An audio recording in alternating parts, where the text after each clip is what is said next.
Olá, cidadão e cidadã de bem, cidadão e cidadão ordinários de bem do Brasil, como é que vocês estão? Tudo legal? Aqui quem fala é André Costa, de São Paulo, hoje é dia 5 de junho de 2020. E a gente está batendo esse papo hoje com vocês para falar sobre o sistema político brasileiro, que não se auto-higieniza, não se auto-limpa. Tem forno, fogão, micro-ondas que tem um sistema autolimpante, né? Pois é, o nosso sistema político não tem esse sistema autolimpante. Pelo contrário, ele se autoprotege em meio à sua própria sujeira.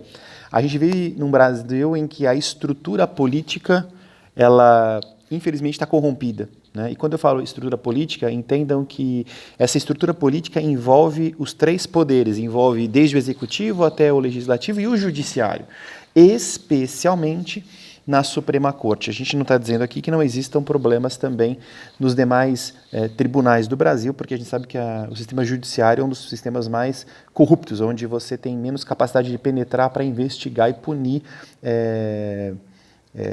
ações de corrupção, ações ou desvios de função, etc, etc. Mas, enquanto que o legislativo ele é mais sujeito à investigação popular, especialmente, é mais exposto, né? Até pela condição de que lá estão mandatários que, teoricamente, foram eleitos, então, pela população e devem a ela prestar contas, assim como o executivo. Mas o fato é que no Brasil, a gente tem observado nos últimos tempos que o mecanismo não se auto-higieniza. O mecanismo não tem o menor interesse em se reoxigenar. É uma estrutura podre, realmente podre, e que, para ser alterada, vai requerer de nós muita determinação e um papel civil extremamente ativista.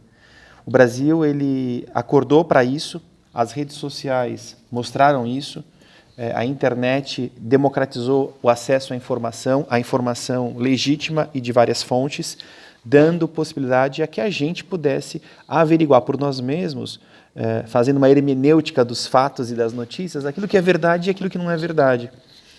Infelizmente, a imprensa, de modo geral, a imprensa conhecida, tradicional, jornais, revistas, TV, etc., ela tem se tornado, na minha opinião, o que eu chamo de fake press. O pessoal fala muito em fake news, né? Rotulando como fake news tudo que sai nas redes sociais, que está na internet, que é dos canais alternativos, por assim dizer, né? Dos blogs, etc. e tal. De fato, quando a gente olha para alguns anos atrás, especialmente nos anos de PT, o governo federal do PT irrigava blogueiros esquerdistas da pior espécie com dinheiro público. Vários. Não é difícil a gente checar essa informação. Fórum, Catraca Livre, Diário do Centro do Mundo, Brasil 247. Esse pessoal ganhava dinheiro a rodo do governo federal, mas ganhava dinheiro assim, ó, direto, né, do governo para o blog, para o site dos caras. Os caras chegavam a ganhar 2 milhões por ano, 1 milhão, 800 mil por ano, para falar bem do governo. Basicamente era isso. Ali realmente era fake news. Mas com o fim do governo petista, já ali a partir do Temer, do Michel Temer, a gente começa a ter uma mudança, porque essa galera passou a não receber dinheiro público, e aí surgem os blogueiros de direita, surgem os canais de direita, surgem conservadores, surgem liberais, falando na internet, e eles vão ganhando voz, sem apoio estrutural e financeiro direto de governo algum, mas porque a audiência dá a eles credibilidade, dá a eles poder e dá a eles condições de se manterem. Essa mídia alternativa, ainda assim, ela precisa ser filtrada. Existem ótimos canais, existem ótimos jornalistas e pessoas super bem intencionadas falando na internet, falando nas redes sociais, com muita propriedade, trazendo muita informação, inclusive se utilizando dos dados veiculados pela imprensa convencional e tradicional para elaborarem dossiês, fazerem críticas, análises, comentários muito bem embasados a respeito da situação política do Brasil, econômica, social, enfim, seja lá o tema que você queira abordar.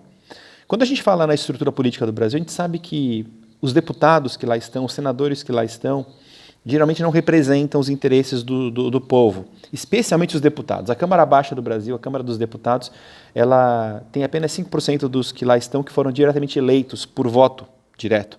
Os demais, os 95% restantes, a imensa maioria chegou lá porque foram puxados pelo voto de legenda ou puxados por aqueles que foram mais votados na eleição anterior. Portanto, eles chegam lá sem voto direto.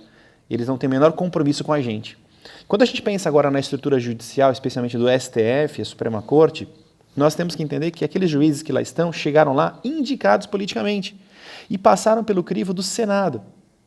E apenas os senadores podem tirar qualquer ministro do STF que, porventura, cometa um crime, cometa irregularidades, cometa desvios, comece a vilipendiar a nossa Constituição, desobedecer às próprias leis. Hoje a gente vê no STF casos esdrúxulos de procedimentos inconstitucionais em andamento. A gente tem lá ministros, alguns ministros, que sistematicamente violam a Constituição, que sistematicamente tomam decisões completamente absurdas, contrárias à Constituição, que fazem um exercício jurisprudencial para tentar defender teses que são indefensáveis. Infelizmente, a gente vê um STF que levanta bandeiras, que determina e faz alterações na legislação nacional contra a imensa vontade da maioria da população brasileira. Então, nós temos problemas gravíssimos no judiciário, especialmente no STF. Temos problemas gravíssimos no nosso parlamento. O parlamento ele pode ser reoxigenado a cada 4 anos. Cabe a gente, nós brasileiros e brasileiras de bem, cidadãos ordinários e cidadãs ordinárias de bem, enfim, colocarmos a consciência para funcionar e dizer, peraí, eu não posso votar nas mesmas pessoas.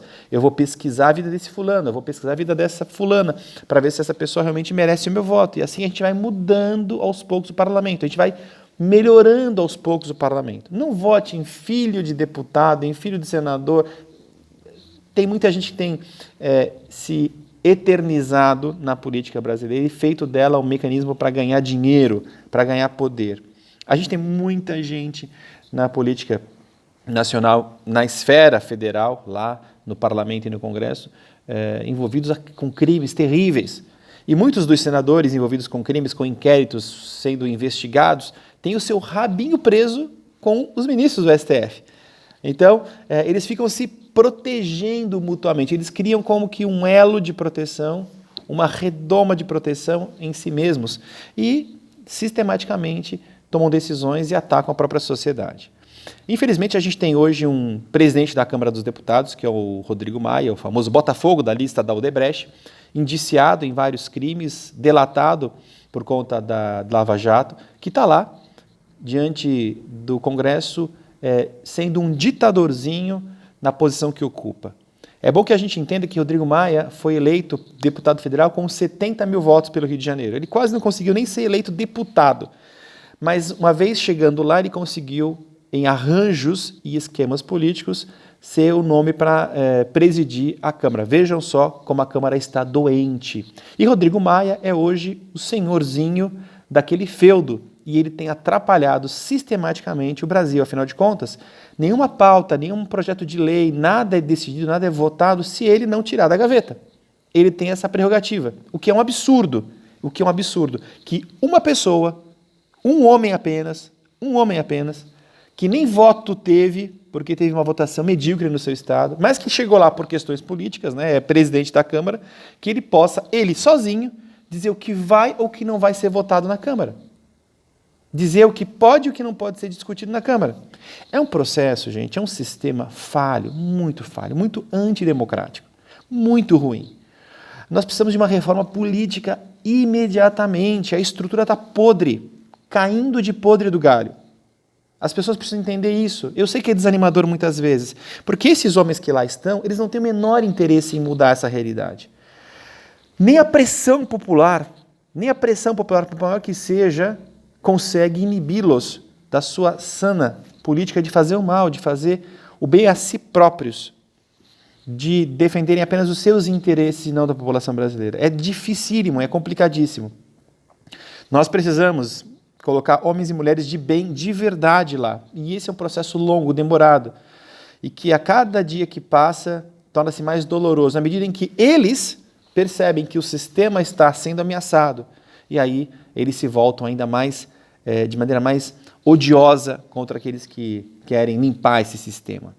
No Executivo, a gente tem um presidente que tem seus defeitos, mas tem muitas virtudes. E pesando ali na balança, sinceramente, eu sou muito imparcial nesse aspecto, vou dizer por quê. Eu entendo que ele tem muito mais acertado do que errado. Muito mais acertado do que errado. Eu votei a minha vida toda em PSDB, viu? Já vou dizer aqui. Sempre votei no PSDB. Eu achava que o PSDB era de centro-direita. Depois eu descobri que era de centro-esquerda, né? E hoje me arrependo severamente de ter votado em alguns candidatos, como, por exemplo, Dória, aqui em São Paulo, que é uma porcaria, né? É um marqueteiro de marca maior, alguém que não tem, infelizmente, escrúpulos para estar na posição que ocupa e que chegou lá como um grande lobista que é e que não vai mais conseguir nada na política depois de tudo que ele tem feito de barbaridades aqui no estado de São Paulo, no estado de São Paulo. Lamento profundamente por isso. Mas a gente não tem muitas opções, essa é a verdade. E no Poder Executivo, finalmente, a gente chegou a ter um presidente que vem cumprindo sistematicamente a pauta da sua campanha, o que é raríssimo, porque nenhum deles fez isso antes. Então, aquilo que ele prometeu que faria, ele vem tentando fazer. E não tem conseguido executar plenamente aquilo que a sua pauta, né, de programa político, porque o parlamento não deixa. Porque o porque o judiciário não deixa, impede que o presidente haja. Isso é muito grave, é gravíssimo mesmo. Portanto, nós não temos aqui um equilíbrio entre os poderes. Nós temos dois poderes que não querem se auto-higienizar, sistematicamente interferindo no outro poder, né, e boicotando esse. E é interessante que esse é o que mais possui representatividade popular, né? Portanto, a democracia, que é o governo do povo pelo povo, ela fica sujeita a desmandos de poucos que formam esse politburo, esse grupo de poderosos que se encastelou lá em cima e ficam tentando regrar a vida de todos nós da maneira como eles querem e bem entendem. Bem, pessoal, era um desabafo mesmo hoje. A gente está aí vendo muitas coisas acontecendo e a gente precisa estar atento. Nós, cidadãos e cidadãs ordinários de bem, não podemos sequer respirar, porque esse tempo perdido ao respirarmos pode permitir que eles façam e cometam crimes e cometam desvios, desmandos contra a democracia. A gente tem que estar sempre atento, sempre alerta e brigando e lutando pelos nossos direitos, porque acima de tudo está o Brasil e nós precisamos defender o Brasil, tá bom? Um abraço para vocês, um bom dia, uma boa tarde, uma boa noite. Se gostar, dá um ok. Se não gostar, dá um dislike. Se quiser se inscrever no canal, tamo junto. Até mais.